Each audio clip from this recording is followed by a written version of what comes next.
penyeberangan Simelu ke Pelabuhan Calang. Para penumpang yang menggunakan jasa penyeberangan ini diminta untuk dapat tertib dalam menerapkan protokol kesehatan. KMP Aceh Hebat mulai dimanfaatkan oleh masyarakat sebagai moda transportasi. Dari pantauan TVRI di Pelabuhan Calang, puluhan penumpang dan angkutan kendaraan turun dari kapal Aceh Hebat 1 menuju berbagai daerah di daratan Aceh. Namun sayangnya, dari puluhan penumpang yang baru turun dari kapal KMP Aceh Hebat 1, masih banyak yang tidak mematuhi protokol kesehatan, seperti tidak menggunakan masker dan menjaga jarak.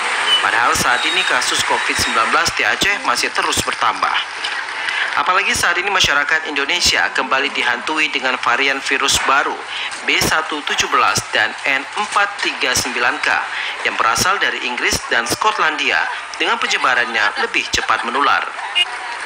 Kapten KMP Aceh Hebat 1 Muhammad Nur menyebutkan untuk pencegahan penyebaran COVID-19 dan varian virus baru B117, pihaknya selalu menghimbau para penumpang untuk selalu mematuhi protokol kesehatan saat berada di KMP Aceh Hebat 1. Namun demikian, pihaknya juga tidak menampik, masih banyak di kalangan penumpang yang tidak mematuhinya.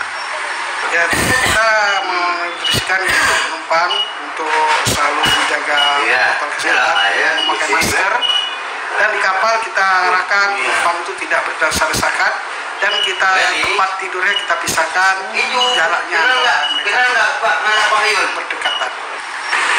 Meskipun varian baru virus COVID-19 ini belum banyak diketahui oleh masyarakat, akan tetapi untuk kewaspadaan, masyarakat tetap harus mematuhi protokol kesehatan, seperti mencuci tangan dengan sabun, menjaga jarak, dan menghindari kerumunan saat berada di luar rumah. Tim Liputan TVRI melaporkan.